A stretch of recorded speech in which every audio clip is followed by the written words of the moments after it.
और बच्चों, आज हम कक्षा 6 का 12वां अध्याय है आलस्यम ही मनुष्याणाम शरीरस्थो महान रिपुः। इस अध्याय के प्रश्न उत्तरों का अध्ययन करेंगे। अध्याय का अध्ययन हमने हिंदी अनुवाद पिछले वाले वीडियो में कर लिया है। अगर आपने नहीं देखा है तो पहले उस वीडियो को जरूर देखिए। तो देखते हैं आज का अपना पहला प्रश्न है। अधोलिखितानाम प्रश्नानाम एक पदेन उत्तराणि यच्छन्तु। नीचे लिखे हुए प्रश्नों के उत्तर एक पद में लिखिए। तो देखते हैं पहला प्रश्न, भिक्षुकः किम करोति स्म। तो भिक्षु क्या करता था? भिक्षुकः भिक्षाटने है कि भिक्षु है वो भिखारी है वो भिक्षा मांगने का कार्य करता था। कदाचित तेन मार्गेण कै आगच्छति। किसी दिन उस मार्ग से कौन आया? तो धनिक है यानी धनवान आदमी आया। भिक्षुक है धनिकात किम इच्छति। भिक्षुक है वो धनिक से क्या मांगना चाहता था, क्या इच्छा कर रहा था? धनवान आदमी से प्रभुतम धनम यानी पर्याप्त धन चाह रहा था। धनिक है भिक्षुकात किम याचितवान। धनिक आदमी है वो भिक्षुक से क्या मांगने लगा? तो पादौ दो पैर, हस्तौ दो हाथ और शरीर अंगानी शरीर के अन्य अंगों को मांगने लगा। सौभाग्येन वयम किम प्राप्तवंत है। सौभाग्य से हमें क्या प्राप्त हुआ है? तो मानव जन्मनः कि मानव जन्म है वो हमें प्राप्त हुआ है सौभाग्य से। उसके बाद हम देखते हैं आज का अपना दूसरा प्रश्न है, वो किस प्रकार है। अधोलिखितानाम प्रश्नानाम उत्तराणि आम अथवा न इति पदेन लिखन्तु। नीचे लिखे हुए प्रश्नों के उत्तर सही और गलत में लिखिए। आम यानी ठीक और गलत न यानी नहीं। इसमें हमें उत्तर लिखना है। तो पहला है अपना, भिक्षुक है उन्नत दृढ़काय है च आसीत। भिक्षुक है वो लंबी चौड़ी शरीर वाला था, लंबे चौड़े शरीर वाला था। तो बिल्कुल ठीक बात है, लंबे चौड़े कद वाला था। जना तस्मेन दंडम यचती। लोग उसे दंड देते थे। बिल्कुल नहीं, दंड नहीं देते थे उसको। कोई भिक्षा देता, कोई दुत्कार देता। भिक्षुक है प्रभुतम धनम इच्छति। भिखारी बहुत सारा धन चाहता था। बिल्कुल ठीक बात है ये। भिक्षुक है धनिकाय पादो ददाती। भिखारी ने धनवान आदमी को अपने दोनों पैर दे दिए। बिल्कुल नहीं दिए, उसने मना कर दिया। भिक्षुक है भिक्षाटनम त्यजति। भिखारी ने भीख मांगना त्याग दिया। बिल्कुल ठीक बात है। धनवान आदमी की उन्होंने अच्छी बातों को सुनकर के भीख मांगने का जो अपना कार्य था उसको त्याग दिया और मेहनत करने लगा। उसके बाद में अपना तीसरा प्रश्न है, उसमें क्या पूछ रहा है। अधोलिखितेषु वाक्येषु द्वितीय विभक्ते शब्दानाम द्विवचने परिवर्तनम कृत्वा वाक्यानि लिखन्तु। नीचे लिखे हुए वाक्यों में द्वितीय विभक्ति के शब्दों को द्विवचन में परिवर्तन करके वाक्यों को लिखना है। तो अपना कै वाला है, इसमें क्या पूछ रखा है। आपनी का है अंकनी ददाती। तो आपनी का है अंकनियो हो ददाती। अंकनी एक वचन का है और अंकनियो हो द्विवचन का हो गया। द्वितीय विभक्ति में है ये दोनों। उसके बाद ख वाला है मातामही कथाम श्राव्यति। तो इसके बाद में मातामही कथे है श्राव्यति। तो कथाम की जगह क्या हो जाएगा, कथे शब्द हो जाएगा। ये द्वितीय विभक्ति के द्विवचन का है। सैनिक है माम रक्षति। तो सैनिक है आवाम रक्षति। तो द्विवचन का रूप क्या हो जाएगा, आवाम हो जाएगा। इसी प्रकार कृष्ण है कंदुकम गृह्णाति।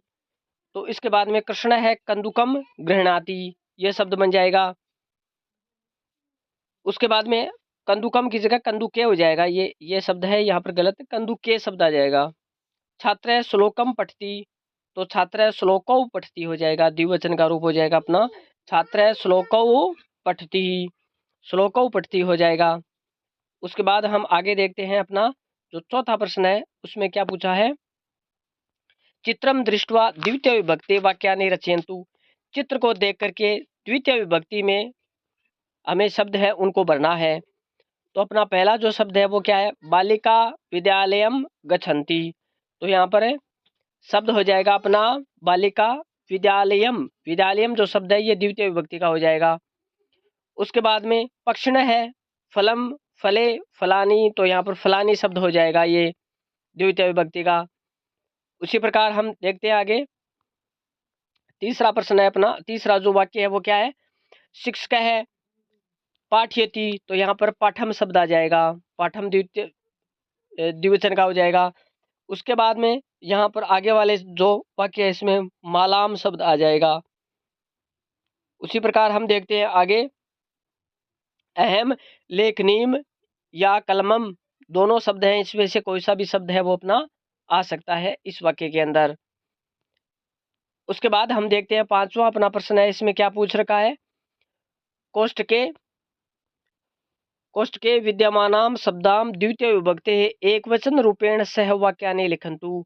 कोष्ठक में दिए गए द्वितीय विभक्ति वाले शब्दों को एक वचन में जो वाक्य हैं उनमें लिखना है हमें। तो यहाँ पर है द्वितीय विभक्ति के शब्द हैं, उनको एक वचन का रूप लिखना है उनका।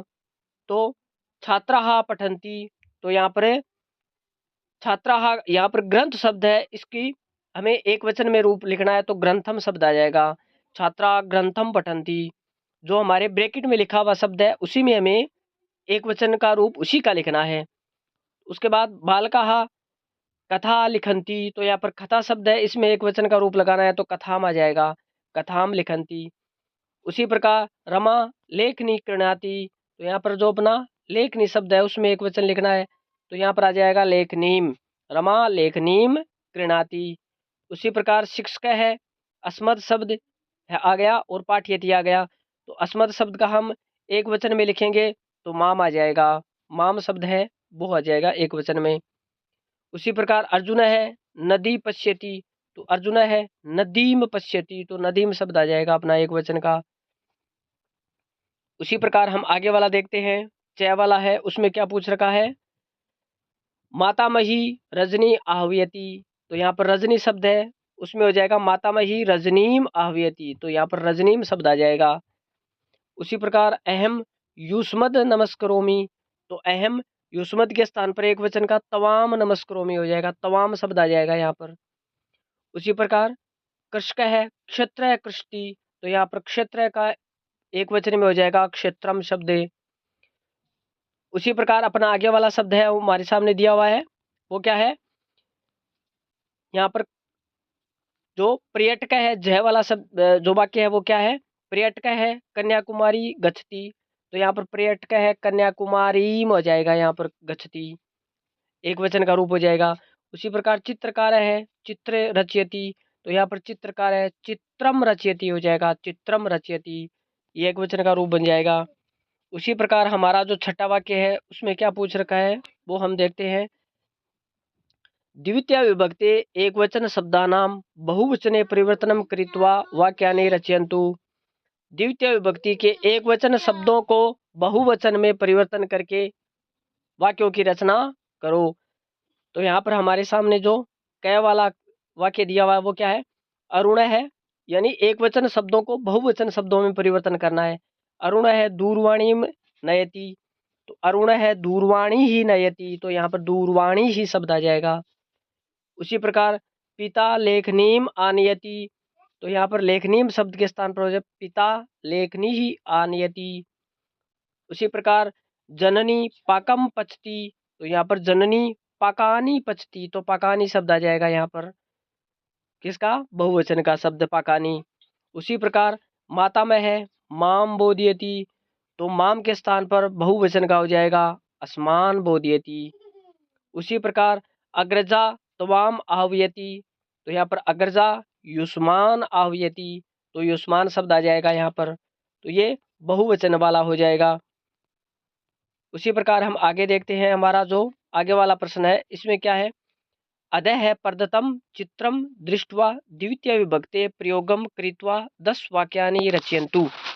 चित्र को देख करके द्वितीय विभक्ति का प्रयोग करते हुए 10 वाक्यों की रचना हमें करनी है। तो इस चित्र के अंदर क्या दिखा रखा है उसको हम देखते हुए 10 वाक्यों की रचना करते हैं। तो यहाँ पर हमने 10 वाक्यों की रचना करके आपके सामने पेश किया है। तो जो अपना पहला वाक्य है वो क्या है, शिक्षक है छात्रान योगासनम शिक्षयति, शिक्षक छात्र को योगासन की शिक्षा दे रहा है, तो यहाँ पर ये योगासन करता हुआ शिक्षक है वो दिखाया हुआ है। फिर हमारे सामने दूसरा है, उसमें छात्रा योगासनम कुर्वन्ति, छात्र जो है वो योगासन कर रहे हैं, तो यहाँ पर योगासन की मुद्रा में छात्र है वो हमें दिखाई दे रहे हैं। उसके बाद में है छात्रे भोजनम खादते हैं, छात्र भोजन खा रहे हैं, तो यहाँ इस चित्र के अंदर छात्र है वो भोजन खाते हुए दिखाई दे रहे हैं। एका छात्रा जलम यच्छति, एक छात्र है वो जल लाता है, तो यहाँ पर ये इस चित्र के अंदर ऊपर हमारे सामने दिखाया हुआ है। ये सामने हमें बोतल दिखाई दे रही है इसके अंदर।